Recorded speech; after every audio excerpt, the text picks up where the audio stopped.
नमस्कार विद्यार्थी मित्रांनो, स्टडी गाईड्स यूट्यूब चॅनलमध्ये आपल्या सर्वांचे स्वागत आहे. तर विद्यार्थी मित्रांनो, आज आपण डिस्कशन करणार आहोत 10वी नंतरचे जे काही करिअर ऑपॉर्च्युनिटी आहेत तर त्याच्या संदर्भात.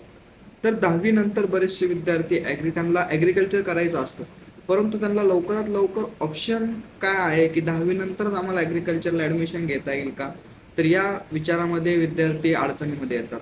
तर विद्यार्थी मित्रांनो, आपल्याकडे 3 वर्षाचा ॲग्रिकल्चर पॉलिटेक्निक्स डिप्लोमा कोर्स हा अवेलेबल आहे आपल्या महाराष्ट्रामध्ये. तुम्हाला 10वी नंतर हा 3 वर्षाचा तुम्ही जर ॲग्रिकल्चर पॉलिटेक्निक डिप्लोमाचा जर कोर्स जर तुम्ही कंप्लीट केला तर तुम्हाला डायरेक्ट सेकंड इयरला BSc ॲग्रिकल्चर डिग्रीला ॲडमिशन मिळू शकतं. त्याचबरोबर हा डिप्लोमा कोर्स तुम्ही कंप्लीट केल्यानंतर तुम्हाला खतं औषधांचं लायसन्स भेटू शकतं, त्याचबरोबर ड्रोनचे लायसन्स भेटू शकतात, नर्सरीचे लायसन्स भेटू शकतात. त्यानंतर तुम्ही डिग्री सुद्धा तुम्ही सुरू करू शकता. म्हणजे जे काही डिग्री BSc ॲग्रिकल्चरची डिग्री केल्यानंतर जे काही आपल्याला बिझनेस सुरू करता येतात ते सगळे बिझनेस तुम्हाला हा BSc agriculture polytechnic diploma course केल्यानंतर तुम्हाला सुरू करता येतो.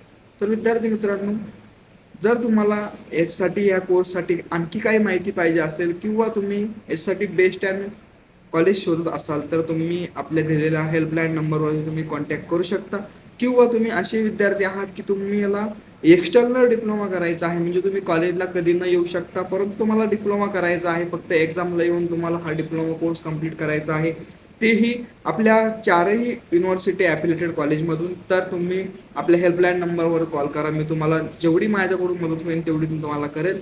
त्याचबरोबर याचा जो काही सिलेबस असणार आहे तर विद्यार्थी मित्रांनो, हा सिलेबस अतिशय सेम असणार आहे. म्हणजे जसा की तुम्ही डिप्लोमाला जर तुम्ही मन लावून जर केलं तर हा सिलेबस तुम्हाला पुढे डिग्रीमध्ये असणार आहे. त्याच्यामुळे तुम्हाला डिग्री काढणं अतिशय सोपं जाईल. याचं ॲडमिशन प्रोसेस सुरू आहे. तर यासाठी लागणारी डॉक्युमेंट्स जे आहे तर ते तुमचं आधार कार्ड, त्याचबरोबर तुमचे पासपोर्ट साईज फोटो, तुमची सिग्नेचर, तुमचं नॅशनॅलिटी डोमासाईल, त्याचबरोबर तुमचं 10वीचं मार्कशीट, जर तुमची 12वी झाली असेल तर 10वी 12वी मार्कशीट, तुमचं डोमासाईल सर्टिफिकेट, तुमचं जर 10वी नंतर जर गॅप असेल तर तुमचं गॅप सर्टिफिकेट, त्याचबरोबर तुमचा 7/12 किंवा शेतकरी असल्याचा उतारा. परंतु हा जो 7/12 किंवा शेतकरी असल्याचा उतारा आहे हा आई किंवा वडील किंवा स्वतः विद्यार्थ्याच्या नावावर असला पाहिजे.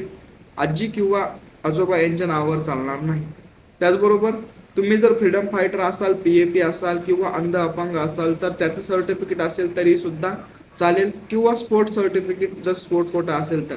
तर विद्यार्थी मित्रांनो, इथे डॉक्युमेंट्स आपल्याला लागत आहे. महाराष्ट्रातल्या 4ही युनिव्हर्सिटी अंतर्गत जे काही कॉलेज आहेत त्याची इन्फॉर्मेशन पाहिजे असेल तर आपल्या हेल्पलाईन नंबरवरती कॉल करा. मी तुम्हाला नक्कीच मदत करेल. मित्रांनो, थँक्यू सो मच.